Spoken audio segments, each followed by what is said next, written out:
જય અંબે ફ્રેન્ડ્સ, ચલો as usual આપણે રિવિઝનથી સ્ટાર્ટ કરીશું. બરાબર છે? તો મેં લખ્યું છે ખાસ યાદ રાખો, આ બધું બહુ ઇમ્પોર્ટન્ટ છે, આ યાદ રાખવાનું છે. તો જો ખરીદી કોની કરો? માલની, એટલે માલ મિલકત ખાતું. વેચાણ કોનું કરો? માલનું, માલ મિલકત ખાતું. ખરીદેલો માલ પરત આવે તો એ બી માલનો હોય. બરાબર છે? તો માલ મિલકત ખાતું. વેચેલો માલ પરત આવે તો એ પણ માલ હોય, એટલે માલ મિલકત ખાતું. તો ખરીદ ખાતું માલ મિલકત, વેચાણ ખાતું માલ મિલકત, ખરીદ પરત ખાતું માલ મિલકત, વેચાણ પરત ખાતું માલ મિલકત. ચલો, આગમાં બળી ગયેલ માલનું ખાતું. પાછળ શું આવ્યું? માલ, માલ મિલકત. આગમાં બળી ગયેલ માલના નુકસાનનું ખાતું. શું શબ્દ આવ્યો? નુકસાન, ઉપજ ખર્ચ. નુકસાન આવે તો ઉપજ ખર્ચ. બરાબર? ચોરાઈ ગયેલ માલનું ખાતું. માલ, માલ મિલકત. ચોરીથી થયેલ નુકસાનનું ખાતું. નુકસાન આવ્યું, ઉપજ ખર્ચ. બરાબર? પૂરમાં તણાઈ ગયેલ માલનું ખાતું. પાછળ શું આવ્યું? માલ, તો માલ મિલકત. પૂરમાં તણાઈ ગયેલ માલના નુકસાનનું ખાતું તો ઉપજ ખર્ચ. અકસ્માતમાં નાશ પામેલ માલનું ખાતું. માલ આવ્યું એટલે માલ મિલકત. અકસ્માતમાં નાશ પામેલ માલના નુકસાનનું ખાતું એટલે ઉપજ ખર્ચ. નુકસાન શબ્દ આવે તો ઉપજ ખર્ચ. માલ શબ્દ આવે તો માલ મિલકત. ધર્માદામાં આપેલ માલનું ખાતું માલ મિલકત. ધર્માદા ખર્ચનું ખાતું. ધર્માદામાં માલ આપો તો ધર્માદા ખર્ચ થાય, નુકસાન ના થાય. ધર્માદો કરે એને નુકસાન ના કહેવાય, એ આપણી સ્વેચ્છાએ કરેલો હોય. બરાબર છે? તો ધર્માદા ખર્ચનું ખાતું માટે ઉપજ ખર્ચ.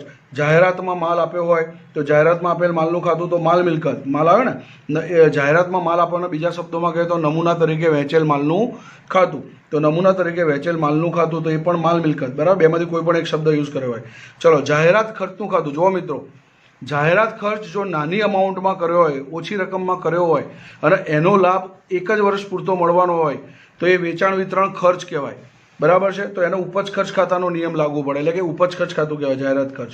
પણ જાહેરાત ઝુંબેશ ખર્ચ કે જાહેરાત ઉપલક ખાતું એવો શબ્દ વાપર્યો હોય તો એ જાહેરાત પાછળ ખૂબ જ મોટો ખર્ચો કર્યો હોય અને એ જાહેરાતનો લાભ તમને એક વર્ષ કરતાં વધુ સમય માટે મળવાનો હોય. બરાબર? માટે એને અવાસ્તવિક મિલકત તરીકે દર્શાવવામાં આવે છે, માટે એને માલ મિલકતનો નિયમ લાગુ પડે, એટલે માલ મિલકત ખાતું કહેવાય. તો યાદ રાખજો, જાહેરાત ખર્ચનું ખાતું હોય તો ઉપજ ખર્ચ ખાતું, પણ જાહેરાત ઝુંબેશ ખર્ચનું ખાતું અથવા તો જાહેરાત ઉપલક ખાતું એવો શબ્દ યુઝ હોય તો એ અવાસ્તવિક મિલકત કહેવાય, માટે માલ મિલકત ખાતું કહેવાય. આટલું ખાસ યાદ રાખજો. ચલો, અંગત વપરાશ માટે લીધેલ માલનું ખાતું. અંગત વપરાશ માટે માલ કોણ લઈ જાય? તો ધંધાનો માલિક, એટલે માલ મિલકત ખાતું. બરાબર? ઉપાડથી ગયેલ માલનું ખાતું. ઉપાડ કોણ કરે? માલિક, તો એ બી માલનો ઉપાડ કર્યો તો માલ મિલકત ખાતું.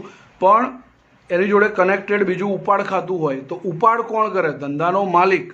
અને ધંધાનો માલિક કોણ છે? તો કે ભાઈ વ્યક્તિ, તો વ્યક્તિ ખાતું. બરાબર? તો આટલું ક્લિયર થઈ ગયું હશે. હવે ચૂકવેલ ભાડા ખાતું. ભાડું એ ખર્ચ છે માટે ઉપજ ખર્ચ ખાતું. ચૂકવવાના બાકી ભાડાનું ખાતું તો એ આપણું દેવું છે માટે વ્યક્તિ ખાતું. અગાઉથી ચૂકવેલ ભાડાનું ખાતું એ આપણું લેણું છે તો વ્યક્તિ ખાતું. એ જે ચૂકવેલ પગારનું ખાતું ખર્ચ છે માટે ઉપજ ખર્ચ ખાતું. ચૂકવવાના બાકી પગારનું ખાતું એ દેવું છે માટે વ્યક્તિ ખાતું. બરાબર? અગાઉથી ચૂકવેલ પગારનું ખાતું એ લેણું છે તો વ્યક્તિ ખાતું. ચૂકવેલ મજૂરીનું ખાતું ખર્ચ છે માટે ઉપજ ખર્ચ ખાતું. ચૂકવવાના બાકી મજૂરીનું ખાતું એ દેવું છે માટે વ્યક્તિ ખાતું. અગાઉથી ચૂકવેલ મજૂરીનું ખાતું એ લેણું છે માટે વ્યક્તિ ખાતું. તો યાદ રાખજો મિત્રો, ખર્ચ હોય તો ઉપજ ખર્ચ ખાતું, પણ જ્યાં દેવું કે લેણું ઊભું થતું હોય તો એ કુદરતી અથવા કૃત્રિમ વ્યક્તિ માટે હોય સામે. બરાબર છે? તો ત્યાં વ્યક્તિ ખાતાનો નિયમ લાગુ પડે. ચલો, એના પછી ડી, મળેલ કમિશનનું ખાતું. એ ઉપજ છે, કમિશન મળ્યું આપણી ઉપજ છે તો ઉપજ ખાતું, ઉપજ ખર્ચ ખાતું. મળવાનું બાકી કમિશન એ આપણું લેણું છે. લેણું આવે એટલે કુદરતી અથવા કૃત્રિમ વ્યક્તિ. બરાબર? એટલે વ્યક્તિ ખાતું. અગાઉથી મળેલ કમિશનનું ખાતું એ આપણું દેવું છે તો ત્યાં પણ વ્યક્તિ ખાતું. મળેલ વ્યાજનું ખાતું એ આપણી ઉપજ છે માટે ઉપજ ખર્ચ ખાતું. મળવાના બાકી વ્યાજનું ખાતું તો એ આપણું લેણું છે માટે વ્યક્તિ ખાતું. અગાઉથી મળેલ વ્યાજનું ખાતું એ આપણું દેવું છે એટલે વ્યક્તિ ખાતું. તો જ્યાં દેવા કે લેણાનો પ્રશ્ન ઉદ્ભવતો હોય ત્યાં વ્યક્તિ ખાતું આવે. મિત્રો યાદ રાખજો. ચલો, આટલું ક્લિયર થઈ ગયું છે. પછી HDFC ઇન્સ્યોરન્સ કંપની લિમિટેડનું ખાતું. તો કંપનીનું નામ HDFC ઇન્સ્યોરન્સ કંપની છે. બરાબર છે? તો એ કૃત્રિમ વ્યક્તિ છે માટે વ્યક્તિ ખાતું. વીમા કંપની એ બી કૃત્રિમ વ્યક્તિ છે માટે વ્યક્તિ ખાતું. વીમા પ્રીમિયમ, વીમો લીધો હોય તો પ્રીમિયમ ચૂકવવું પડે, એ ખર્ચ છે અને એ ધંધાનો ખર્ચ છે. એકલું વીમા પ્રીમિયમ આપી દે ધંધાનો ખર્ચ છે તો એ ઉપજ ખર્ચ ખાતું. આગના વીમા પ્રીમિયમનું ખાતું. આગના વીમા પ્રીમિયમનું ખાતું પણ એ ધંધાનો ખર્ચ છે. બરાબર છે? તો એ ઉપજ ખર્ચ ખાતું. માલના વીમા પ્રીમિયમનું ખાતું એ પણ ધંધાનો ખર્ચ છે તો ઉપજ ખર્ચ ખાતું. પણ જીવન વીમા પ્રીમિયમનું ખાતું. જીવન કોનું? માલિકનું. માલિકનો કેવો ખર્ચો? અંગત ખર્ચો. જો માલિકનો અંગત ખર્ચો ધંધામાંથી ચૂકવાતો હોય તો એનું શું કહેવાય? ઉપાડ કહેવાય. અને જ્યાં ઉપાડ આવે ત્યાં વ્યક્તિ ખાતું આવે. ઉપાડ કોણ કરે? માલિક. ઉપાડ કોને લગતું ખાતું છે? માલિકને લગતું. તો ત્યાં વ્યક્તિ ખાતું. એટલે આ ખાસ યાદ રાખજો. તો એચડીએફસી ઇન્સ્યોરન્સ કંપનીનું ખાતું વ્યક્તિ ખાતું, વીમા કંપનીનું ખાતું વ્યક્તિ ખાતું, વીમા પ્રીમિયમ એ ખર્ચ માટે ઉપજ ખર્ચ ખાતું, આગના વીમા પ્રીમિયમનું ખાતું એ પણ ખર્ચ માટે ઉપજ ખર્ચ ખાતું, માલના વીમા પ્રીમિયમનું ખાતું એ પણ ખર્ચ માટે ઉપજ ખર્ચ ખાતું. પણ જીવન વીમા પ્રીમિયમ માલિકનો અંગત ખર્ચ છે. બરાબર છે? માલિકનો અંગત ખર્ચ છે. યાદ રાખજો મિત્રો, જીવન વીમા પ્રીમિયમ એ માલિકનો અંગત ખર્ચ છે. બરાબર? કોનો અંગત ખર્ચ છે? માલિકનો. બરાબર? આ ખાસ યાદ રાખજો. માટે એ ઉપાડ કહેવાય. માટે એને કયો નિયમ લાગુ પડે? વ્યક્તિ ખાતું. એટલે વ્યક્તિ ખાતું છે. ચલો, જય અંબે સ્ટેશનરી સ્ટોર્સનું ખાતું. સ્ટેશનરીની દુકાન છે, એનું નામ શું છે? જય અંબે. સ્ટેશનરી સ્ટોર એટલે દુકાન, તો એ કૃત્રિમ વ્યક્તિ એટલે વ્યક્તિ ખાતું. સ્ટેશનરી ખર્ચનું ખાતું, સ્ટેશનરીનો ખર્ચ થાય એટલે ઉપજ ખર્ચ ખાતું. ચૂકવવાનો બાકી સ્ટેશનરી ખર્ચનું ખાતું, તો એ આપણું શું છે? ચૂકવવાના બાકી સ્ટેશનરી ખર્ચનું ખાતું એ આપણું દેવું છે. અને દેવું હોય એટલે કયું? વ્યક્તિ ખાતું. અગાઉથી ચૂકવેલ સ્ટેશનરી ખર્ચનું ખાતું, સ્ટેશનરી ખર્ચના આપણે અગાઉથી ચૂકવે આપણું લેણું છે. બરાબર? તો લેણું છે તો વ્યક્તિ ખાતું. દેવું કે લેણું આવે એટલે વ્યક્તિ ખાતું. બરાબર? સ્ટેશનરી સ્ટોક, સ્ટોક એ મિલકત છે, ચાલુ મિલકત. ચાલુ મિલકતના બે ભાગ પડે, એમાં અમુકને વ્યક્તિ ખાતાનો નિયમ લાગુ પડે, અમુકને માલ મિલકતનો. તો જ્યાં સ્ટોક શબ્દ આવે એને માલ મિલકતનો. બરાબર છે? તો સ્ટેશનરી સ્ટોકનું ખાતું એ માલ મિલકત ખાતું. તો આ બધું યાદ રાખજો. જય અંબે સ્ટેશનરી સ્ટોર કૃત્રિમ વ્યક્તિ વ્યક્તિ ખાતું. સ્ટેશનરી ખર્ચ, ખર્ચ માટે ઉપજ ખર્ચ ખાતું. ચૂકવવાનું બાકી સ્ટેશનરી ખર્ચ દેવું છે માટે વ્યક્તિ ખાતું. અગાઉથી ચૂકવેલ સ્ટેશનરી ખર્ચ લેણું છે માટે વ્યક્તિ ખાતું. બરાબર? સ્ટેશનરી સ્ટોક એ મિલકત છે, ચાલુ મિલકત છે માટે માલ મિલકત ખાતું. આટલું ખબર પડી ગઈ હશે મિત્રો. પછી આ પ્રોવિડન્ટ ફંડ. તો પ્રોવિડન્ટ ફંડ મેં સમજાવી દઉં આખું, ફરીથી એકવાર સમજાવું છું કે ભાઈ આપણા ત્યાં 100 કર્મચારીઓ કામ કરે, દરેકનો પગાર 10,000 છે. ધારી લો આપણે એકની જ ગણતરી લઈએ તો એક કારીગર છે, એનો પગાર 10,000 રૂપિયા છે. બરાબર છે? હવે એના પગારમાંથી 1,000 પ્રોવિડન્ટ ફંડ પેટે કાપી લીધા. બરાબર છે? એ એના ભવિષ્યમાં પાછા આપવાના વ્યાજ સહિત. તો 10,000 રૂપિયા પગાર છે, એમાંથી 1,000 પ્રોવિડન્ટ ફંડ પેટે કાપી લીધા પગારમાંથી, અને એના 9,000 ચૂકવ્યા. તો જે 1,000 કાપ્યા એ કર્મચારીનો ફાળો કહેવાય પ્રોવિડન્ટ ફંડમાં. બરાબર છે? બરાબર? પગારમાંથી જે કાપીએ એ કર્મચારીનો ફાળો. હવે કર્મચારીનો ફાળો 1,000 હતો, એની સામે માલિકે એટલે કે ધંધાએ 1,000 રૂપિયા બીજા એમના તરફથી આપ્યા. બરાબર? કર્મચારીને પ્રોત્સાહન મળી રહે, કર્મચારીના ઉત્સાહમાં વધારો થાય કામ કરવાના. બરાબર? એટલે ધંધાનો ફાળો બીજો કેટલો આવ્યો? 1,000. તો ધંધાએ જે 1,000 રૂપિયાનો ફાળો આપ્યો કર્મચારીને, બરાબર, પ્રોવિડન્ટ ફંડમાં. બરાબર? પ્રોવિડન્ટ ફંડમાં જે ફાળો આપ્યો એ ધંધા માટે શું થયો? ખર્ચ. બરાબર? તો પ્રોવિડન્ટ ફંડમાં ફાળો એ ધંધા માટે શું કહેવાય? ખર્ચ. માટે એને ઉપજ ખર્ચ ખાતું લાગુ પડે. બરાબર છે? યાદ રાખજો. હવે આગળ ગયા, 1,000 કર્મચારીનો ફાળો હતો વત્તા 1,000 ધંધાનો ફાળો, એમ કુલ કેટલા થયા? 2,000 રૂપિયા. તો આ 2,000 રૂપિયાનું શું કરવાનું? રોકાણ. બરાબર છે? તો 2,000 રૂપિયા પ્રોવિડન્ટ ફંડના રોકાણોનું ખાતું. આ 2,000 રૂપિયા ક્યાંક રોકી દેવાના. બરાબર? તો પ્રોવિડન્ટ ફંડના રોકાણો, રોકાણ શબ્દ આવે એટલે મિલકત કહેવાય, એટલે માલ મિલકત. તો પ્રોવિડન્ટ ફંડના રોકાણોનું ખાતું આવે એ મિલકત છે, એટલે માલ મિલકત ખાતું. બરાબર? હવે રોકાણ કરો એટલે એના ઉપર શું મળે? વ્યાજ. તો 2,000 ઉપર 10% એટલે કે 200 રૂપિયા વ્યાજ મળ્યું. તો આ વ્યાજ છે એ ધંધાનું નથી, ધંધાની ઉપજ નથી. આ જે પૈસા હતા એ કોના હતા? કર્મચારીઓના. બરાબર છે? તો એના ઉપર જે વ્યાજ મળ્યું એ પણ કોનું? કર્મચારીઓનું. તો ભવિષ્યમાં આ જે વ્યાજના પૈસા આવ્યા એ પણ કર્મચારીઓને ચૂકવી આપવાના છે. તો એ પેઢી માટે શું થયું? દેવું. બરાબર છે? એટલે પ્રોવિડન્ટ ફંડના રોકાણોનું વ્યાજ એ પેઢીની આવક નથી, ધંધાની આવક નથી, પણ એ ભવિષ્યમાં કર્મચારીઓને ચૂકવી આપવાના એ પૈસા. તો એ પેઢી માટે શું થયું? દેવું થયું. માટે એને કયો નિયમ લાગુ પડે? વ્યક્તિ ખાતાનો. એટલે વ્યક્તિ ખાતું. તો પ્રોવિડન્ટ ફંડનું ખાતું એ દેવું છે, તો વ્યક્તિ ખાતું. પ્રોવિડન્ટ ફંડમાં ફાળાનું ખાતું એ ખર્ચ છે માટે ઉપજ ખર્ચ ખાતું. પ્રોવિડન્ટ ફંડના રોકાણોનું ખાતું એ મિલકત છે, માલ મિલકત ખાતું. અને પ્રોવિડન્ટ ફંડના રોકાણો પર વ્યાજ આવે એ દેવું છે, તો વ્યક્તિ ખાતું. આ ખાસ યાદ રાખો, મોસ્ટ આઈએમપી. આ ટોપિક મોસ્ટ આઈએમપી આટલું ક્લિયર હોવું જોઈએ. બરાબર? તો ખાસ યાદ રાખજો. ચાલો, આટલું ક્લિયર થઈ ગયું હશે મિત્રો. હવે હું આગળ નવા ટોપિક તરફ જઉં છું. હું દરરોજ આ બધું રિવિઝન કરાવીને જ આગળ જઈશ, તો તમારા બધું પાક્કું થાય. આગળના ટોપિક્સો શીખવા માટે આ બધું ક્લિયર હોવું જરૂરી છે. આ ઉદાહરણ ખબર પડી ગઈ હશે. કર્મચારીનો પગાર 10,000 હતો, એમાંથી 1,000 કાપી લીધા અને એને ચૂકવ્યા કેટલા? 9,000. તો 1,000 કર્મચારીનો ફાળો, એટલે એ ફાળો અહીંયા લખ્યો, કર્મચારીનો ફાળો. એમાં ધંધાએ પોતાના તરફથી ફાળો આપ્યો, એને કહેવાય પ્રોવિડન્ટ ફંડમાં ફાળો 1,000 રૂપિયા. અને એ શું કહેવાય? ખર્ચ. એટલે કુલ ફંડ કેટલું થયું? 2,000. એ 2,000નું શું કર્યું? રોકાણ. રોકાણ થયું એટલે મિલકત, એટલે માલ મિલકત. બરાબર, એની ઉપર વ્યાજ મળ્યું એ કર્મચારીને પાછું આપી દેવાનું, તો એ દેવું કહેવાય, એટલે એનો વ્યક્તિ ખાતું લાગવું પડે. હવે કુલ પ્રોવિડન્ટ ફંડની રકમ કેટલી થઈ? તો 2000 કર્મચારીનો ફાળો વત્તા ધંધાનો ફાળો 2000 રૂપિયા વત્તા વ્યાજ આવ્યું એ 200 રૂપિયા. તો ભવિષ્યમાં તમારા કર્મચારીને 2200 રૂપિયા પરત કરવાના. બરાબર, તો પ્રોવિડન્ટ ફંડ એ આપણું શું છે? દેવું છે, અને એની કુલ રકમ કેટલી થઈ? 2200 રૂપિયા. બરાબર, તો ભવિષ્યમાં કર્મચારીઓને તમારે પ્રોવિડન્ટ ફંડના 2200 રૂપિયા આપવા પડશે. એ દેવું છે, માટે કયો નિયમ લાગુ પડે? વ્યક્તિ ખાતાનું, એટલે કે વ્યક્તિ ખાતું કહેવાય. બરાબર, પ્રોવિડન્ટ ફંડ. ચલો, આટલું ક્લિયર થઈ ગયું હશે મિત્રો. બરાબર, આ ટોપિક મોસ્ટ ટાઈમ બી હતો. હવે આગળ ચાલો આગળ જઈએ મિત્રો, આગળ જઈએ. હવે ધ્યાન આપશો તો ચાલો, જી હતું ને, ABCDEFG, પછી H.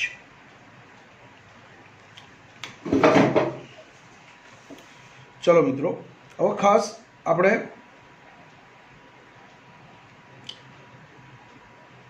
યંત્રોનું ખાતું. બરાબર, તો યંત્રોનું ખાતું, તો યંત્ર એ શું છે? મિલકત, બિન ચાલુ મિલકત. કેવી મિલકત? અને દ્રશ્ય મિલકત. યંત્ર એ દ્રશ્ય મિલકત છે, ખબર ને? આગળ આવી ગયું. તો મિલકત છે, માટે એને માલ મિલકત ખાતું કહેવાય. કયું ખાતું કહેવાય? માલ મિલકત. બરાબર, યંત્ર એ શું છે? મિલકત, તો માલ મિલકત ખાતું. બરાબર, ચલો હવે જો યંત્ર આવ્યું. યંત્ર ગોઠવણી ખર્ચનું ખાતું. યંત્ર ગોઠવણી ખર્ચનું ખાતું. તો જો યંત્ર એ શું છે? મિલકત. કેવી મિલકત? દ્રશ્ય મિલકત. કેવી મિલકત? દ્રશ્ય મિલકત. બરાબર, એટલે એને કયો નિયમ લાગુ પડે? માલ મિલકતનો. એટલે યંત્રોનું ખાતું એ માલ મિલકત ખાતું, એ દ્રશ્ય મિલકત છે. બરાબર, યંત્ર ગોઠવણી ખર્ચનું ખાતું. મેં તમને કીધું હતું કે ભાઈ મિલકત ખરીદતા થયેલા ખર્ચા મૂડી ખર્ચા કહેવાય. તો યંત્ર ખરીદ્યું, એને લાવવાનો અને ગોઠવવાનો ખર્ચ થાય એ એક જ વાર થાય, એ મૂડી ખર્ચ કહેવાય. અને મૂડી ખર્ચા હોય એ મિલકત જ કહેવાય. બરાબર છે, તો આ યંત્ર ગોઠવણી ખર્ચ છે એ મૂડી ખર્ચ છે. કયો ખર્ચ છે? મૂડી ખર્ચ. તો એને પણ માલ મિલકત ખાતું જ કહેવાય. બરાબર છે, તો યાદ રાખજો, યંત્રનું ખાતું એ દ્રશ્ય મિલકત છે, માટે માલ મિલકત. યંત્ર ગોઠવણી ખર્ચનું ખાતું એ મૂડી ખર્ચ છે, અને મૂડી ખર્ચા હોય ત્યાં કયો નિયમ લાગુ પડે? માલ મિલકતનો. બરાબર, તો યંત્રોનું ખાતું માલ મિલકત ખાતું, યંત્ર ગોઠવણી ખર્ચનું ખાતું પણ માલ મિલકત ખાતું. બરાબર, આગળ યંત્ર વાપરો એટલે એની ઉપર શું પડે? ઘસારો. તો યંત્ર પર ઘસારાનું ખાતું. યંત્ર પર ઘસારાનું ખાતું. હવે યંત્રો વાપરો એટલે એની ઉપર શું પડે? તો ભાઈ ઘસારો પડે મિત્રો. શું પડે?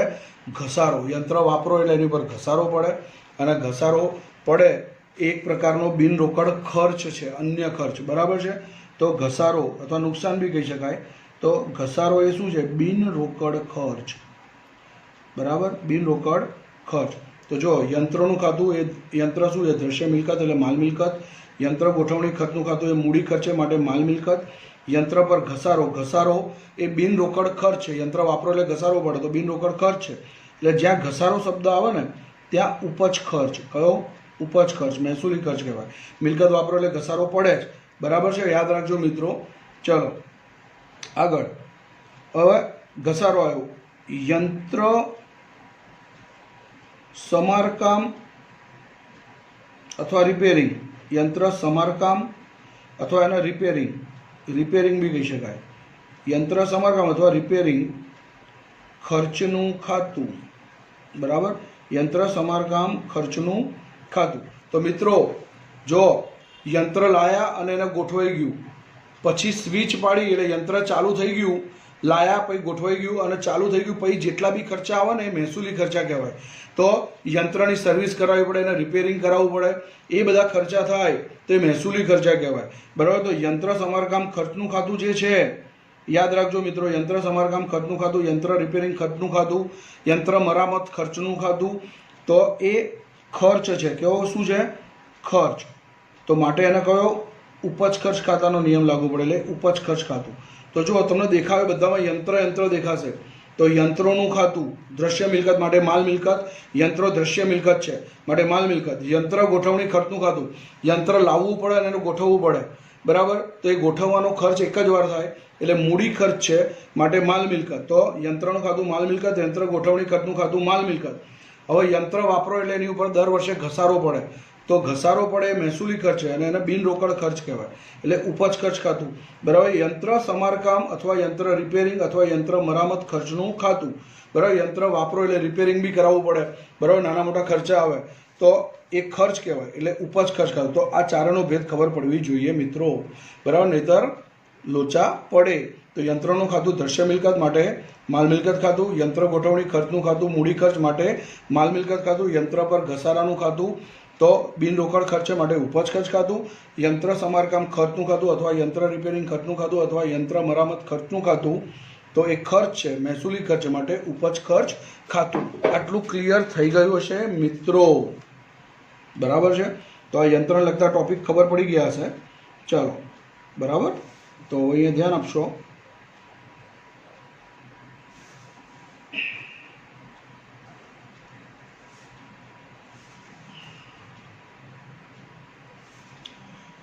ચાલો, આટલું ક્લીન થઈ ગયું હશે મિત્રો, બરાબર. હવે સામે લઈ લઉં છું, એ જગ્યા નાની પડશે.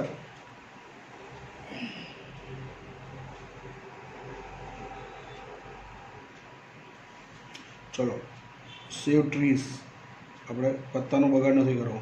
એચ પછી આઈ. હવે યંત્રો જેવો ટોપિક લઉં છું, બરાબર છે.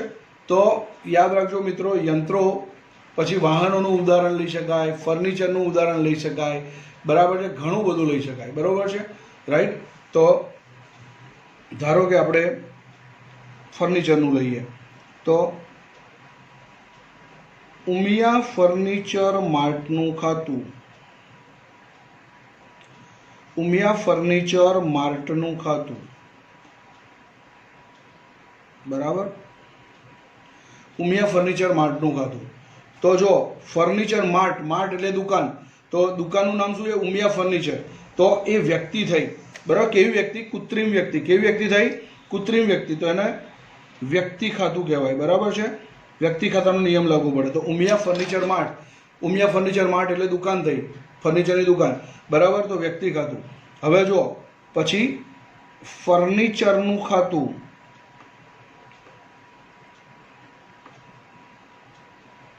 ફર્નિચરનું ખાતું. તો મિત્રો ફર્નિચર એ શું છે? બરાબર, આ કૃત્રિમ વ્યક્તિ હતી, લખું તમારા નોલેજ માટે, કૃત્રિમ વ્યક્તિ. ચાલો, એટલે તમને ખબર પડે. ચાલો, કૃત્રિમ વ્યક્તિ, બરાબર. હવે ફર્નિચરનું ખાતું. તો ફર્નિચર એ શું છે? તો કે ભાઈ દ્રશ્ય મિલકત, બરાબર, દ્રશ્ય મિલકત. ચલો, તો દ્રશ્ય મિલકત છે તો એને કયો નિયમ લાગુ પડે? માલ મિલકતનો. એટલે કે ફર્નિચરનું ખાતું એ મિલકત છે માટે માલ મિલકત ખાતું. કયું ખાતું? માલ મિલકત ખાતું. યાદ રાખજો, ઉમિયા ફર્નિચર માર્ટનું ખાતું. ઉમિયા ફર્નિચર માર્ટ એ કૃત્રિમ વ્યક્તિ છે તો વ્યક્તિ ખાતું. ફર્નિચર એ દ્રશ્ય મિલકત છે માટે માલ મિલકત ખાતું, બરાબર છે. ફર્નિચર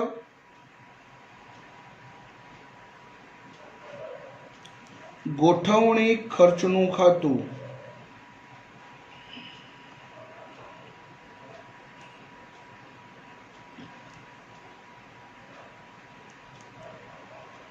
બરાબર. જો મિત્રો ફર્નિચર લાયા તો એને ગોઠવવું પડે, ફિટ કરાવવું પડે, બરાબર, રાઈટ, અથવા ગોઠવાવવું પડે અથવા એને લાવવાનો ખર્ચો થાય, બરાબર છે. તો ફર્નિચર લાવીને એને ગોઠવવાનો ખર્ચો થયો, ફર્નિચર તો હોય તો એ મૂડી ખર્ચ છે. કેવો ખર્ચ છે? મૂડી ખર્ચ. કયો ખર્ચ? મૂડી ખર્ચ. તો જ્યારે બી મૂડી ખર્ચ આવે એ મિલકતની ખરીદી લગતા ખર્ચા છે અને એક જ વાર થાય. ધારો કે મેં કોઈ વોર્ડરોબ ખરીદ્યું દુકાન માટે અને પછી લાઈન મેં દુકાનમાં ફિટ કરાવી દીધું તો એ ફિટ કરાવવાનો ખર્ચો થાય, એટલે કે ગોઠવવાનો ખર્ચો થાય. તો ફર્નિચર ગોઠવણી ખર્ચનું ખાતું. યંત્ર લાવ્યો તો એને બી ગોઠવાવવું પડે, બરાબર, તો એ મૂડી ખર્ચ છે, બરાબર. યાદ રાખજો મિત્રો. તો ચલો, ઉમિયા ફર્નિચર માટે કૃત્રિમ વ્યક્તિ છે માટે વ્યક્તિ ખાતું. ફર્નિચરનું ખાતું દ્રશ્ય મિલકત છે માટે માલ મિલકત ખાતું. ફર્નિચર ગોઠવવાનું ખર્ચનું ખાતું, તો ફર્નિચર ગોઠવણી ખર્ચનું ખાતું. ફર્નિચર લાયા, બરાબર છે, અને એને ગોઠવાયું, ફિટ કરાયું, ફિટિંગ કરાયું એનું, બરાબર, તો એનો ખર્ચો થયો તો એ મૂડી ખર્ચ કહેવાય. એક જ વાર થાય, વારંવાર થાય નહીં, નિયમિત સ્વરૂપે ચૂકવવાનું હોય નહીં. તો ફર્નિચર ગોઠવણી ખર્ચનું ખાતું એ મૂડી ખર્ચ છે. અને મૂડી ખર્ચાના કયો નિયમ લાગુ પડે? માલ મિલકત ખાતું. એટલે મિલકત ખરીદતા થયેલા ખર્ચા મૂડી ખર્ચા કહેવાય. બરાબર છે. અને મૂડી ખર્ચા હોય એમાં પણ કયો નિયમ લાગુ પડે? માલ મિલકત. એટલે કે ફર્નિચર ગોઠવણી ખર્ચનું ખાતું એ માલ મિલકત પ્રકારનું ખાતું છે. બરાબર, યાદ રાખજો. ચલો, ફર્નિચર વાપરો એટલે એની ઉપર શું પડે? ઘસારો. તો અહીંયા ધ્યાન આપજો, ફર્નિચર વાપર્યું એટલે એની પર શું પડે? તો ઘસારો. તો ફર્નિચર પર ઘસારાનું ખાતું. યાદ રાખજો મિત્રો, ફર્નિચર પર ઘસારાનું ખાતું. ફર્નિચર વાપર્યું એટલે એની ઉપર શું પડ્યો? ઘસારો. અને ઘસારો એ કેવો ખર્ચ છે? બિન રોકડ ખર્ચ. મહેસૂલી ખર્ચ છે પણ એ રોકડેથી ચૂકવવાનો હોતો નથી, બિન રોકડ. બરાબર, ફર્નિચર વાપરતા જાઓ તો એનો આ ઘસારો પડે, એની કિંમત ઘટતી જાય. બરાબર છે. તો ફર્નિચર પર ઘસારાનું ખાતું તો એ બિન રોકડ ખર્ચ છે. શું છે? બિન રોકડ ખર્ચ છે, જે રોકડે ચૂકવવાનો હોતો નથી. તો બિન રોકડ ખર્ચ. તો ખર્ચ માટે એને કયો નિયમ લાગુ પડે? ઉપજ ખર્ચ ખાતાનો. માટે ફર્નિચર પર ઘસારાનું ખાતું એ ઉપજ ખર્ચ ખાતું છે. કયું ખાતું છે? ઉપજ ખર્ચ. ચલો, ઉમિયા ફર્નિચર માર્ટ. તો ફર્નિચર માર્ટ એટલે દુકાન. ઉમિયા ફર્નિચર માર્ટ એ નામ છે, દુકાનનું નામ છે. તો કૃત્રિમ વ્યક્તિ એટલે વ્યક્તિ ખાતું. ફર્નિચરનું ખાતું. ફર્નિચર એ દ્રશ્ય મિલકત છે એટલે માલ મિલકત ખાતું. ફર્નિચર ગોઠવણી ખર્ચનું ખાતું.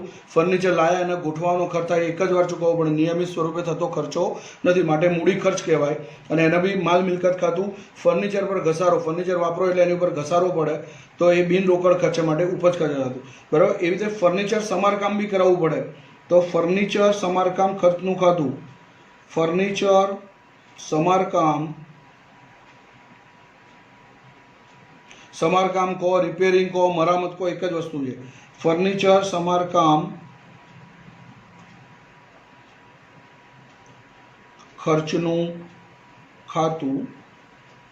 જો મિત્રો, ફર્નિચરના સમારકામ એટલે કે રિપેરિંગ. બરાબર, સમારકામ કહો, મરામત કહો, રિપેરિંગ કહો, બધું એક જ વસ્તુ છે. તો ફર્નિચર સમારકામ ખર્ચનું ખાતું, તો એ ખર્ચ છે. અને કેવો ખર્ચ છે? મહેસૂલી. બરાબર, એ નિયમિત સ્વરૂપે થતો હોય. ઘણી વાર ફર્નિચરમાં નાની મોટી તૂટફૂટ થતી હોય તો રિપેરિંગ કરાવવું પડે. બરાબર છે. તો સમારકામ ખર્ચ એ ઉપજ ખર્ચ ખાતું છે. કયું ખાતું છે?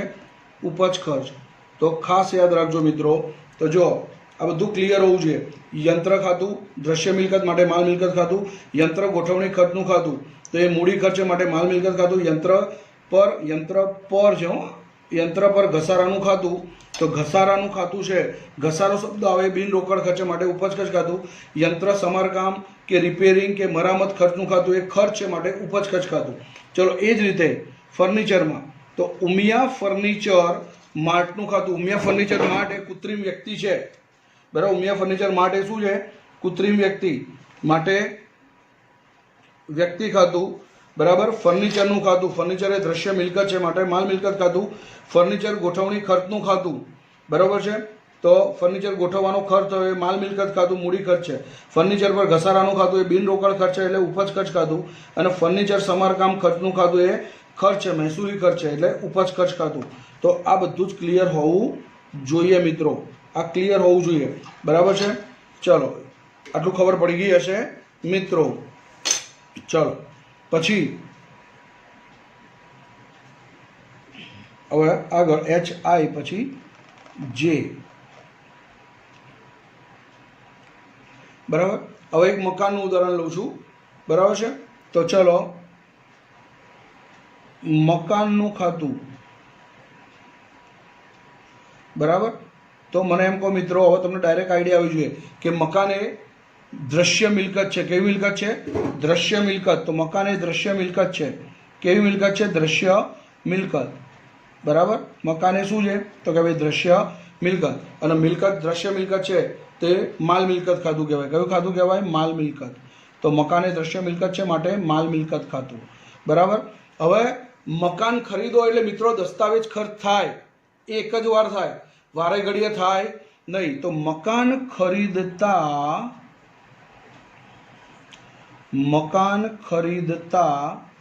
ચૂકવેલ દસ્તાવેજ ખર્ચનું ખાતું. હવે મને એમ કહો મકાન ખરીદ્યા પછી દસ્તાવેજ ખર્ચ વારે ઘડીએ કરાવવાનો હોય, વારે ઘડીએ ના થાય. તો મકાન ખરીદતા દસ્તાવેજ ખર્ચ એક જ વાર થાય, બરાબર છે, રાઈટ. તો એ મૂડી ખર્ચ કહેવાય. કેવો કહેવાય? મૂડી ખર્ચ. તો યાદ રાખજો, મકાન ખરીદતા ચૂકવેલ દસ્તાવેજ ખર્ચ એ મૂડી ખર્ચ છે. અને મૂડી ખર્ચા હોય ત્યાં કયો નિયમ લાગુ પડે? માલ મિલકત.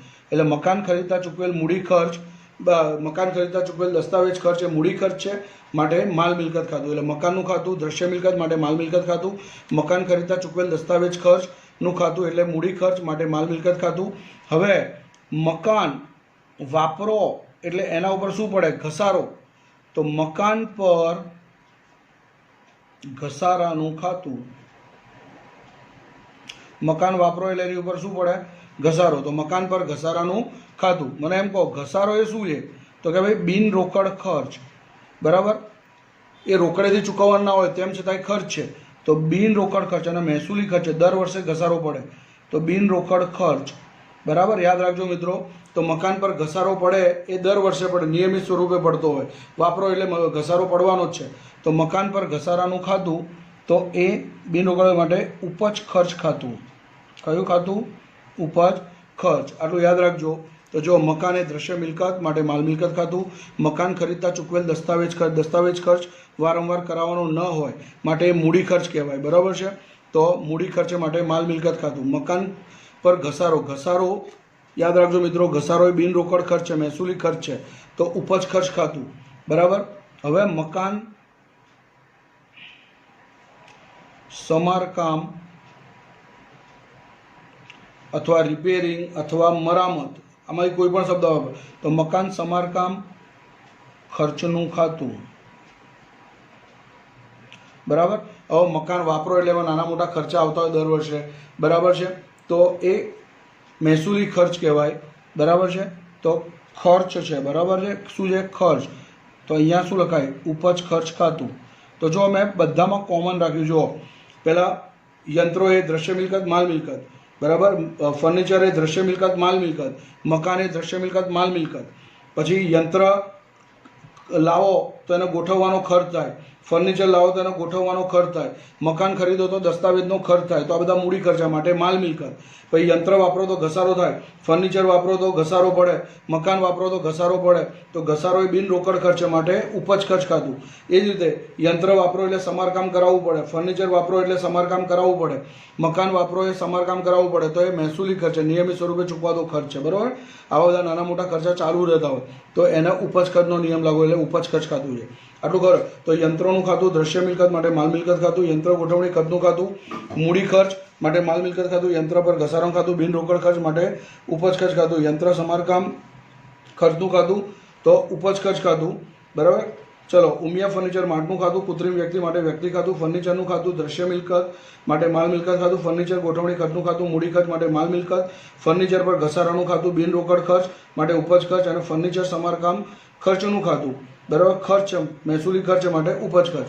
મકાનનું ખાતું દ્રશ્ય મિલકત, માલ મિલકત. મકાન ખરીદતા ચૂકવેલ દસ્તાવેજ ખર્ચનું ખાતું મૂડી ખર્ચ એટલે માલ મિલકત. મકાન પર ઘસારાનું ખાતું તો ઉપજ ખર્ચ બિન રોકડ ખર્ચ છે, બરાબર છે. અને મકાન સમારકામ ખર્ચનું ખાતું એ ખર્ચ મહેસૂલી ખર્ચ માટે ઉપજ ખર્ચ. તો આટલું ખબર પડી ગઈ હશે મિત્રો. તો આ બધા શબ્દોનો પ્રયોગ હોય, ધ્યાનથી શીખવાનું, બરાબર. જો ગોઠવણી ખર્ચ, દસ્તાવેજ ખર્ચ, આ બધા શબ્દો હોય તો તમારા મૂડી ખર્ચ માટે માલ મિલકત, બરાબર. ઘસારો તો બિન રોકડ ખર્ચ માટે ઉપજ ખર્ચ. પછી સમારકામ, મરામત, રિપેરિંગ એવા શબ્દો હોય તો એ મહેસૂલી ખર્ચ માટે ઉપજ ખર્ચ, બરાબર. આટલું ક્લિયર થઈ ગયું હશે મિત્રો, બરાબર. ચાલો,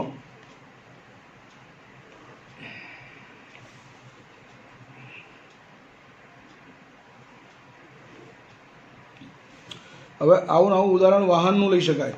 તો હું એ ઓરલી બોલી શકું. આ 3 તો લખી નાખ્યા.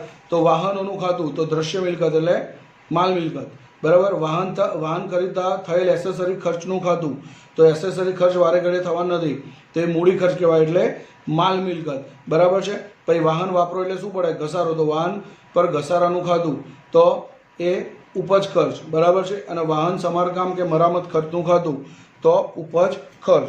ચાલો, તમે કહેતા હોય તો લખી નાખું છું. HIJK.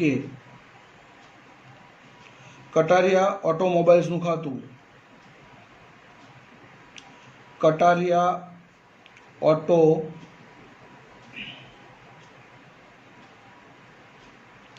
ઓટોમોબાઈલ્સનું ખાતું, કટારિયા ઓટોમોબાઈલ્સ, બરાબર મિત્રો. તો કટારિયા ઓટોમોબાઈલ્સનું ખાતું, તો એ શું છે? તો કે ભાઈ કૃત્રિમ વ્યક્તિ. શું છે? કૃત્રિમ વ્યક્તિ. ઓટોમોબાઈલ્સ કંપનીનું નામ શું છે? કટારિયા. કટારિયા ગ્રુપ નામ સાંભળ્યું છે ને? તો કટારિયા ઓટોમોબાઈલ્સ, બરાબર છે, મારુતિનો ડીલર છે. તો કટારિયા ઓટોમોબાઈલ્સ એ કૃત્રિમ વ્યક્તિ છે, બરાબર. માટે કયો નિયમ લાગુ પડે? વ્યક્તિ ખાતાનો, બરાબર છે. એટલે અહીંયા વ્યક્તિ ખાતું, બરાબર. ચલો, હવે કટારિયા ઓટોમોબાઈલ્સમાંથી તમે શું ખરીદી? Motor car. તો બરાબર, તો મોટર કાર ખરીદી. તો મોટર કાર એટલે વાહન. તો મોટર કારનું ખાતું, મોટર કારનું ખાતું, બરાબર. તો મોટર કાર એ કેવી મિલકત છે? દ્રશ્ય મિલકત. કેવી મિલકત? દ્રશ્ય મિલકત, બરાબર. કેવી મિલકત છે? દ્રશ્ય મિલકત, બરાબર. તો એને માલ મિલકત ખાતું, બરાબર, રાઈટ. ચલો, મોટર કાર આવી ગયું. આગળ કટારિયા ઓટોમોબાઈલ્સ એ કૃત્રિમ વ્યક્તિ એ વ્યક્તિ ખાતું, મોટર કાર એ દ્રશ્ય મિલકત માલ મિલકત ખાતું. હવે મોટર કાર ખરીદો એ તમારે એસેસરીઝ કરાવવી પડે. તો મોટર કાર ખરીદતા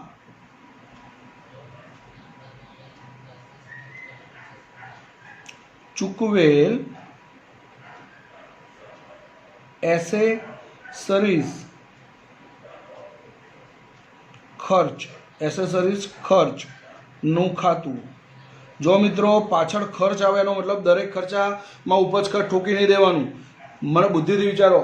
જો યંત્ર ખરીદો તો એની ગોઠવણી એક જ વાર કરાવવી પડે, વારે ઘડી ના બદલાવાનું હોય. ફર્નિચર ખરીદો તો એનો ગોઠવણી ખર્ચ એક જ વાર કરાવવો પડે.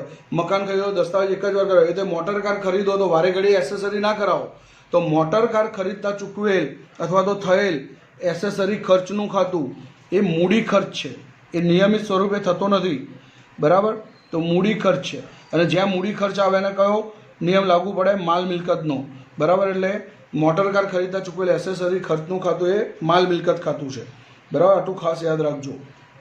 આગળ ચલો, હવે મોટર કાર વાપરો એટલે એની ઉપર શું પડે?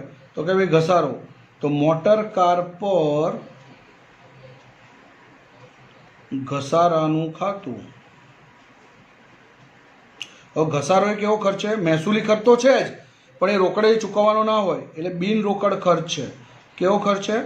બિન રોકડ ખર્ચ, બરાબર. તો યાદ રાખજો મિત્રો. તો અહીંયા ઉપજ ખર્ચ ખાતું, બરાબર. મહેસૂલી ખર્ચ માટે ઉપજ ખર્ચ ખાતું.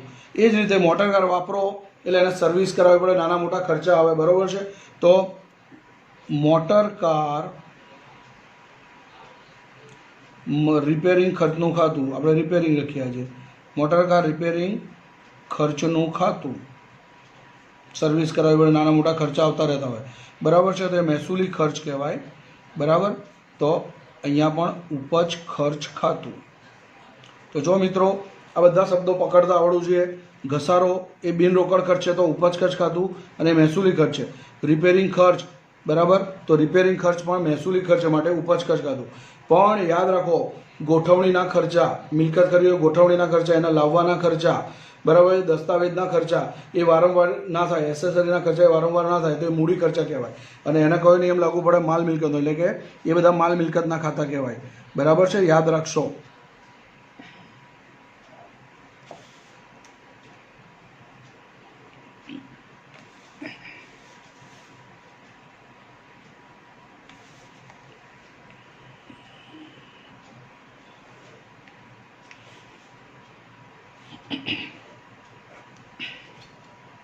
ચલો, પછી બીજી બધી દ્રશ્ય મિલકતો જેવી કે જમીન છે, ભાડાપટ્ટાનું મકાન છે, ભાડાપટ્ટાની જમીન છે, બરાબર. ફેક્ટરીનું મકાન છે, ફેક્ટરીના ફેક્ટરીમાં પ્લાન્ટ યંત્રો છે, બરાબર. આ બધી દ્રશ્ય મિલકતો છે. કોમ્પ્યુટર છે, બરાબર. ઇલેક્ટ્રિકલ ફિટિંગ્સ છે, ફર્નિચર ફિટિંગ્સ છે. આ બધા પૂછાય તો તમને આવડવા જોઈએ. તો આ બધી દ્રશ્ય મિલકતો એ બધાને કયો નિયમ લાગુ પડે? માલ મિલકત, એટલે કે માલ મિલકત ખાતા છે. તો આ ખાલી ઓરલી બોલી જાઉં. જમીનનું ખાતું માલ મિલકત ખાતું, બરાબર. પછી ભાડાપટ્ટાના મકાનનું ખાતું માલ મિલકત ખાતું, ભાડાપટ્ટાની જમીનનું ખાતું માલ મિલકત ખાતું, કોમ્પ્યુટરનું ખાતું માલ મિલકત ખાતું, બરાબર છે. યાદ રાખશો મિત્રો. પછી ફર્નિચર ફિટિંગનું ખાતું માલ મિલકત ખાતું, ઇલેક્ટ્રિકલ ફિટિંગ્સનું ખાતું માલ મિલકત ખાતું. તો બધા માલ મિલકત ખાતા છે, બરાબર, કારણ કે બધી દ્રશ્ય મિલકતો છે. ચલો, આટલું ક્લિયર થઈ ગયું હશે મિત્રો. તો HIJK, હવે L. એલ. હવે અદ્રશ્ય મિલકતો એ બી એકવાર લઈ લો એટલે તમને કમ્પ્લીટ ખબર પડી જાય. તો અદ્રશ્ય મિલકતો તમને ખબર હોવી જોઈએ. તો પાઘડીનું ખાતું, પેટન્ટનું ખાતું, ટ્રેડમાર્કનું ખાતું, કોપીરાઇટનું ખાતું, ફ્રેન્ચાઇઝીનું ખાતું, સોફ્ટવેરનું ખાતું, આ બધી અદ્રશ્ય મિલકતો છે જેને જોઈ કે સ્પર્શી શકાતી નથી અને ભૌતિક અસ્તિત્વ ધરાવતી નથી. તો આ બધી અદ્રશ્ય મિલકતો છે. એના બધાને કયો નિયમ લાગુ પડે છે? માલ મિલકતનો. મિલકતો છે, અદ્રશ્ય મિલકતો છે, બરાબર છે. તો એ બધા માલ મિલકત ખાતા છે. તો ચલો અહીંયા જુઓ, પાઘડી ખાતું, પેઢીની પ્રતિષ્ઠાનું મૂલ્ય, બરાબર. તો શું છે? તો કે ભાઈ અદ્રશ્ય મિલકત. શું છે? અદ્રશ્ય મિલકત એટલે માલ મિલકત ખાતું, બરાબર. યાદ રાખજો. ચલો, પેટન્ટનું ખાતું, પાઘડી ખાતું, પાઘડીનું ખાતું, પેટન્ટનું ખાતું. પેટન્ટ શોર્ટમાં કહીએ તો વસ્તુ બનાવેલી, ટેકનોલોજી વગેરે, બરાબર છે. તો એ પણ શું છે? અદ્રશ્ય મિલકત. આ આવડવું જોઈએ. માટે અદ્રશ્ય મિલકત છે, માટે માલ મિલકત ખાતું, બરાબર. ચલો, ટ્રેડમાર્ક, ટ્રેડમાર્ક, ટ્રેડનો માર્કો એટલે કે સિમ્બોલ, ટ્રેડમાર્કનું ખાતું, બરાબર. શોર્ટમાં કહીએ તો સિમ્બોલ, સિમ્બોલનું ખાતું, બરાબર. તો આ શું છે? અદ્રશ્ય મિલકત. આ પણ અદ્રશ્ય મિલકત છે, બરાબર છે, રાઈટ. તો મિલકત છે માટે માલ મિલકત ખાતું. જો યંત્રો, પછી ફર્નિચર, મકાન, વાહનો, બરાબર, એ બધી દ્રશ્ય મિલકતો. જ્યારે આ બધી કેવી છે? અદ્રશ્ય મિલકતો, બરાબર. પાઘડીનું ખાતું, પેટન્ટનું ખાતું, ટ્રેડમાર્કનું ખાતું, ટ્રેડમાર્કના સિમ્બોલ બી કહી શકાય, બરાબર છે, રાઈટ. તો આ બધી અદ્રશ્ય બધાના માલ મિલકતનો નિયમ લાગુ પડે, બરાબર છે. એટલે કે માલ મિલકત ખાતા છે. તો પાઘડીનું ખાતું માલ મિલકત ખાતું, પેટન્ટનું ખાતું માલ મિલકત ખાતું, ટ્રેડમાર્કનું ખાતું માલ મિલકતનું ખાતું. પછી કોપીરાઇટ્સ, આ બધું મેં આગળ બહુ વાર સમજાવ્યું છે. કોપીરાઇટ્સનું ખાતું, તો એ પણ શું છે? તો યાદ રાખજો, અદ્રશ્ય મિલકત, બરાબર. શું છે? અદ્રશ્ય મિલકત, માટે માલ મિલકત ખાતું, બરાબર મિત્રો. પાઘડીનું ખાતું, પેટન્ટનું ખાતું, ટ્રેડમાર્કનું ખાતું, કોપીરાઇટ્સનું ખાતું, આ બધા માલ મિલકત. પછી ફ્રેન્ચાઇઝીનું ખાતું. ફ્રેન્ચાઇઝી અત્યારે આપવાનો ટ્રેન્ડ ચાલે છે, બરાબર છે. તો ફ્રેન્ચાઇઝીનું ખાતું એ નામના પૈસા, બરાબર. તો એ પણ અદ્રશ્ય મિલકત છે, બરાબર. એ પણ અદ્રશ્ય મિલકત, માટે માલ મિલકત ખાતું, બરાબર. અને છેલ્લે આમાં, આ તો મેં આગળ બહુ તૈયાર કરાવ્યું. પાઘડીનું ખાતું, પેટન્ટનું ખાતું, ટ્રેડમાર્કનું ખાતું, કોપીરાઇટ્સનું ખાતું, ફ્રેન્ચાઇઝીનું ખાતું અને સોફ્ટવેરનું ખાતું. સોફ્ટવેરનું ખાતું એ પણ અદ્રશ્ય મિલકત છે, બરાબર. તો એ પણ કયું ખાતું છે? માલ મિલકત ખાતું, બરાબર. તો જો મિત્રો, પાઘડી અદ્રશ્ય મિલકત છે માટે માલ મિલકત ખાતું, પેટન્ટ અદ્રશ્ય મિલકત માટે માલ મિલકત ખાતું, ટ્રેડમાર્ક અદ્રશ્ય મિલકત માટે માલ મિલકત ખાતું, બરાબર. કોપીરાઇટ્સનું ખાતું અદ્રશ્ય મિલકત માટે માલ મિલકત ખાતું, ફ્રેન્ચાઇઝી અદ્રશ્ય મિલકત છે માટે માલ મિલકત ખાતું, સોફ્ટવેર અદ્રશ્ય મિલકત માટે માલ મિલકત ખાતું. તો આટલું ખબર પડી ગઈ હશે મિત્રો, બરાબર છે. ચલો, તો હું આનો બોક્સ બનાવી દઉં છું.